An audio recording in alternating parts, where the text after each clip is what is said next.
2019 foi um milagre, né, que aconteceu. Foi um milagre, foi sensacional. É que Jorge Jesus nunca foi esse treinador todo. O time jogou demais, aquele futebol.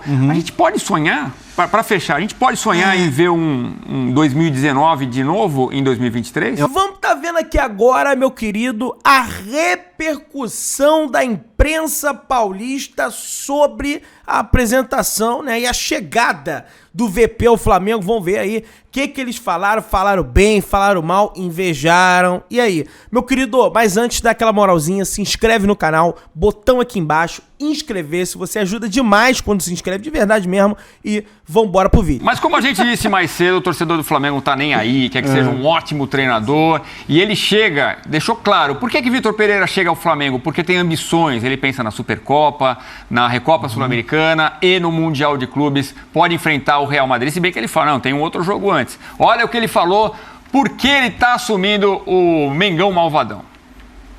Surge um clube da dimensão do Flamengo, numa primeira abordagem que nunca me tinha passado pela cabeça ficar no Brasil. Surge a primeira conversa que tivemos e eu fiquei a pensar. Porquê? Porquê que eu fiquei a pensar? Porque, de facto, a proposta profissional é uma proposta de uma dimensão.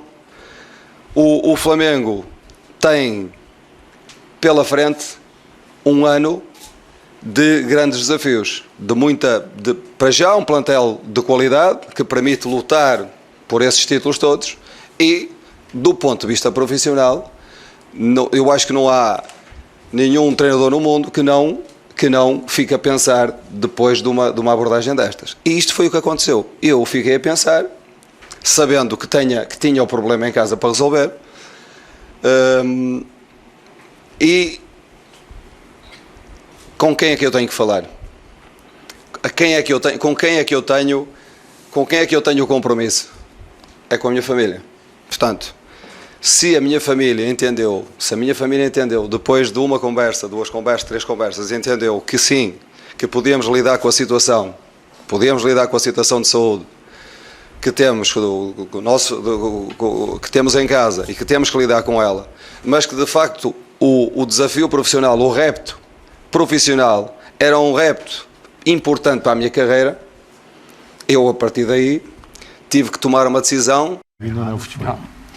E aí a decisão foi abraçar o Flamengo e com esse elenco forte que tem, né, Fábio? É uma escolha, faz sentido o Vitor Pereira querer treinar o Flamengo com esse elenco e com o Mundial aí chegando, né? Logo agora, em fevereiro, no Marrocos. Para um profissional, Edu, vamos esquecer agora a questão Corinthians, né?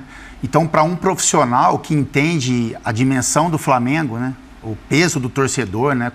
Mais de 40 milhões de torcedores, um time que é muito bem estruturado, finanças em dia, estrutura de clubes europeus, que o Flamengo realmente tem, para um profissional é algo que tem um peso e um poder muito grande, né?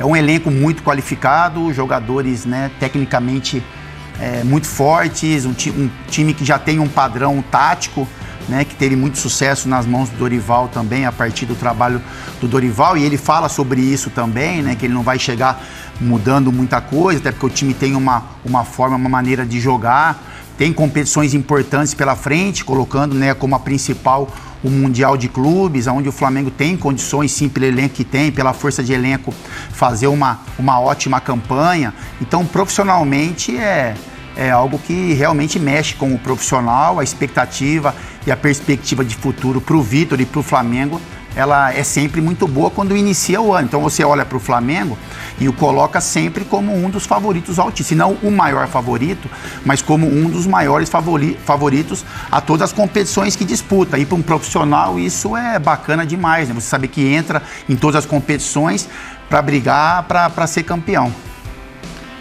Gosto de um jogo agressivo, de pressão e domínio. Você vê esse estilo do Vitor Pereira? É o jogo, o jeito que os jogadores do Flamengo também gostam de jogar. Sim. E eu acho que o elenco rico, com muitas opções, e o número de trocas hoje em dia maior, vai facilitar para ele implementar o trabalho. Acho que, do ponto de vista coletivo, o Flamengo trouxe um senhor técnico. O Flamengo traz um técnico que pode fazer o time jogar no nível melhor do que conseguiu na última temporada. O Dorival também poderia, tá? Só que o Dorival, ali, como disse o capitão Fábio Luciano, chegou, fez o time que funcionava e que era mais aceito pelos jogadores depois de algumas rodadas. O time encaixou, goleou o Tolima, tirou o Atlético Mineiro com sobras na Copa do Brasil, foi crescendo, ganhou a Copa do Brasil, ganhou a Libertadores, com uma ideia de jogo que nem é a ideia ideal, que o próprio Vitor Pereira criticou. Vai lembrar disso. Quando ele fala que tinha espaço pelos lados, porque falou que joga com 3 jogadores no meio de campo, eu concordo com ele. Sim. Tá? Ou seja, ele diz que vai manter o time. Quando ele fala isso, manter a ideia de jogo, ele já tem a primeira decisão política, a primeira fala política que ele não teve quando ele foi técnico do Corinthians, quando ele chegou ali, absoluto num time que ele tinha que reerguer.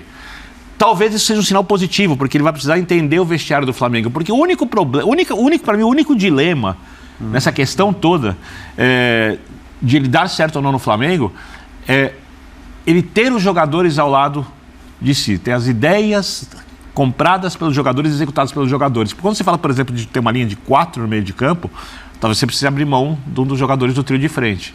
O Gabigol é sagrado, o Arrascaeta é um jogador de característica única.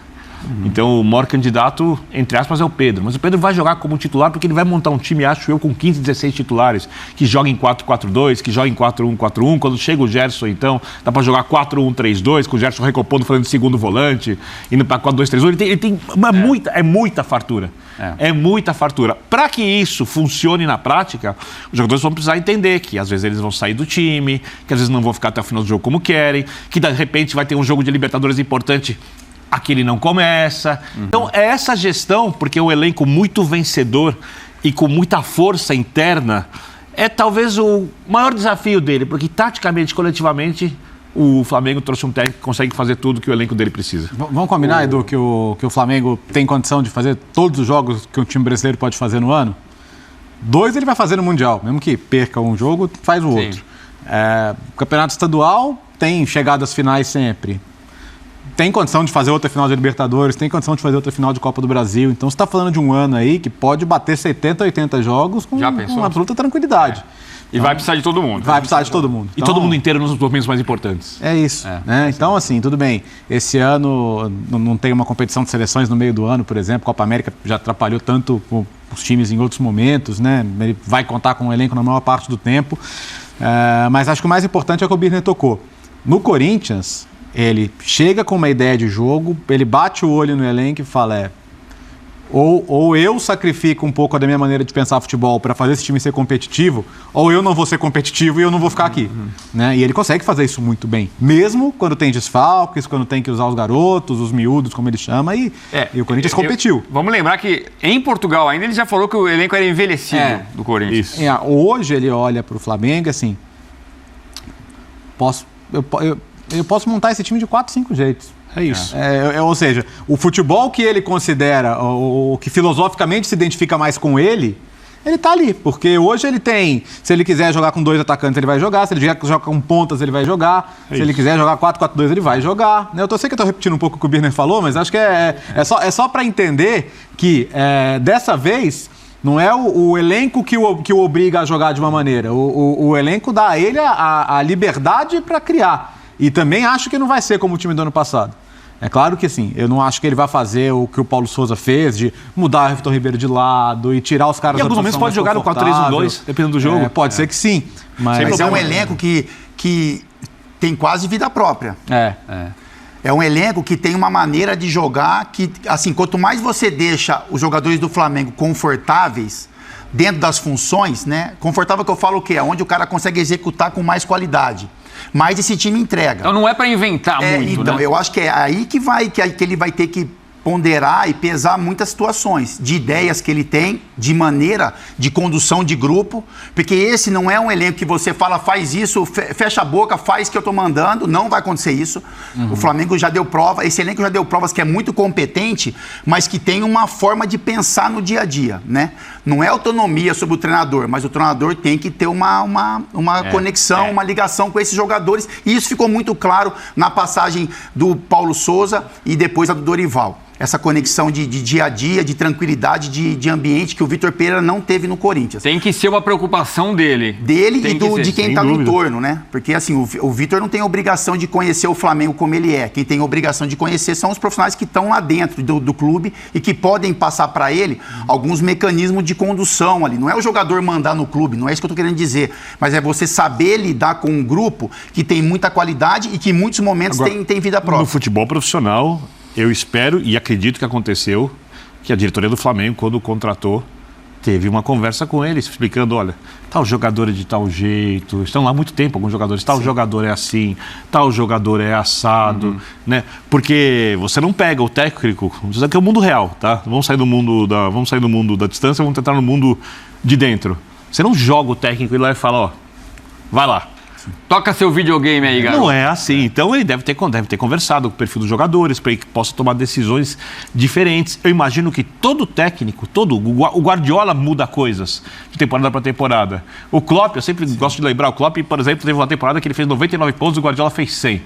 Aí ele identificou que o Liverpool, em algum momento, cansava. Porque tinha que pressionar o tempo inteiro, pressionava, tomava bola, cansava. O que ele fez na temporada seguinte? Desenvolveu um pouco mais de posse de bola para poder o time descansar com a bola no pé e ganhou a Premier League. Quer dizer, até os mestres dos mestres, os melhores técnicos, desenvolvem coisas novas. O treinador também precisa desenvolver. E isso não significa apenas método de treinamento. Ideias de jogo, significa como gerenciar pessoas diferentes, grupos diferentes. E eu espero que um profissional que vai receber o que ele vai receber, o dinheiro que ganha, quanto ele ganha, tenha também essas virtudes. Não dá para excluí-las da necessidade de um treinador de futebol no melhor elenco da América do Sul, com sobras. Viu? Tava vendo aqui a foto atrás de mim, ele tá com a camisa do Corinthians aqui ainda, né? SCCP ali. Desse lado é SCCP. E ali temos ele com a camisa Domingão segurando ali. E o Gabigol aqui. E aí teve... Você tinha encerrado o seu raciocínio já? Então, vamos tocar dessa relação. O Edu é muito gentil, né? Impressionante. Eu tento. Meu pai me ensinou. É muito gentil. Não pode ser tão gentil assim, né? Não pode, Não pode, sim. Tem que ser como você quiser, tem que ser feliz. A relação com o elenco. Vamos dar uma olhada, ele encontrando o Gabigol, Léo? Vamos lá. Põe na tela aí pra gente ver.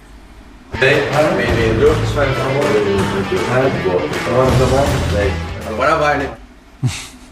Agora vai, né? Eu lembro do pênalti que eu cravei lá e chamei a galera. Isso pra mim é estratégico.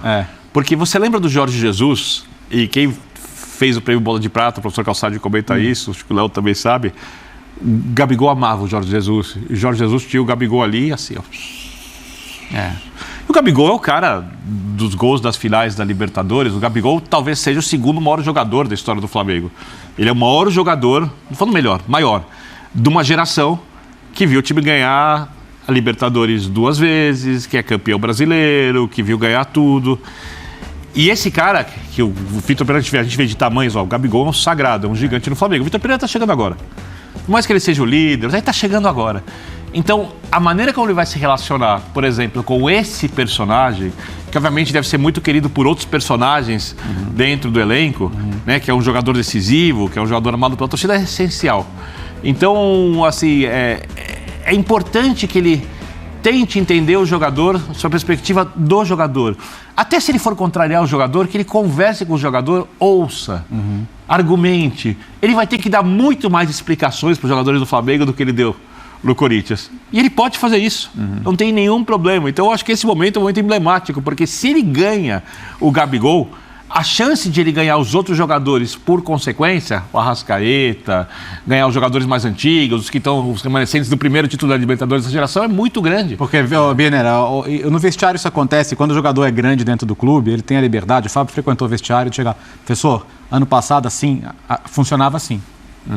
Então, não estou querendo dizer para você o que fazer, mas ouve. E é inteligente da parte do técnico. O Felipe Luiz tentou fazer isso com o Paulo Souza, perfeito, né? E aí aí depois que o Paulo saiu, ele falou, a gente tentou em algum momento falar para ele, professor, de repente não é assim, vamos usar de uma outra forma. O técnico dá outra palavra, mas os jogadores mas têm que ser ouvidos, é uma colocação, né? É uma palavra jogada no ar, o treinador tem que ter inteligência de absorver aquilo e utilizar. E quem acompanha os treinos do Flamengo... Eu acho que tem um distanciamento um pouco, viu, Edu?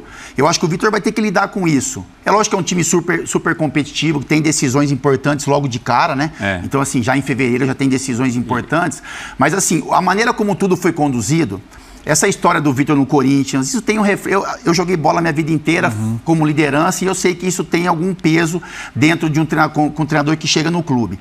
Então, assim, a maneira como a condução foi feita, o jogador tem um pouquinho de pé atrás. Já tem um pé atrásinho ali, e aí com o dia a dia você vai construindo essa relação. Por isso que eu digo que o Vitor tem que ter essa preocupação em construir essa relação. A saída do Dorival, porque foi uma saída também desgastante, né? Muitos jogadores mandaram mensagem pro Dorival. Né? Então você vê, o Vitor Pereira saiu do Corinthians, ninguém mandou mensagem. Ninguém quis saber, abraço na área. Tipo assim, vai, pega suas coisas e vai embora. Ninguém teve o cuidado de mandar uma mensagem de agradecimento. Com relação ao Flamengo é diferente. Todos os jogadores, quase todos eles, mandaram mensagens para o Dorival, agradecendo, dizendo a importância do Dorival no dia a dia, no ambiente, nas conquistas. Então, isso também, o Flamengo, o Vitor Pereira e a sua comissão vão ter que ter um cuidado, sabe? Assim, um passinho de cada vez, uma construção realmente de confiança. O time é muito bom. Eu acho que o que vai pesar, seja para o lado bom ou ruim dessa construção total, é o bom ambiente que o Vitor tem que fazer para que esse time consiga render tudo aquilo que se é esperado. Eu fui no jantar ontem em São Conrado, na casa do Rodrigo, amigo, obrigado pelo jantar, estava uma delícia. E o filho dele chegou com a camisa do Flamengo, João. E a gente fala, para finalizar, Léo, porque é muito interessante. Primeiro, voltando um pouco, quem acompanha as coisas do Flamengo diz que muita gente acha que o Gabigol não se dedica porque tem essa coisa de festa, de música, de cabelo. Cara, ele se dedica. Quem acompanha o treinamento, ele é muito sério e muito dedicado. E posso falar uma coisa?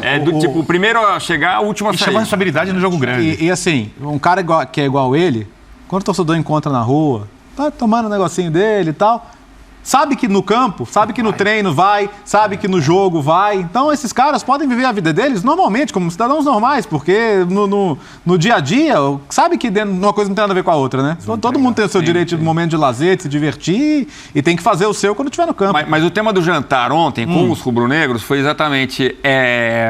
2019 foi um milagre, né, que aconteceu. Foi um milagre, foi sensacional. É que Jorge Jesus nunca foi esse treinador todo. O time jogou demais, aquele futebol. A gente pode sonhar, para fechar, a gente pode sonhar em ver um 2019 de novo em 2023? Eu acho que a régua, ela foi colocada num ponto muito alto. Só tem um time desde o Flamengo de 81...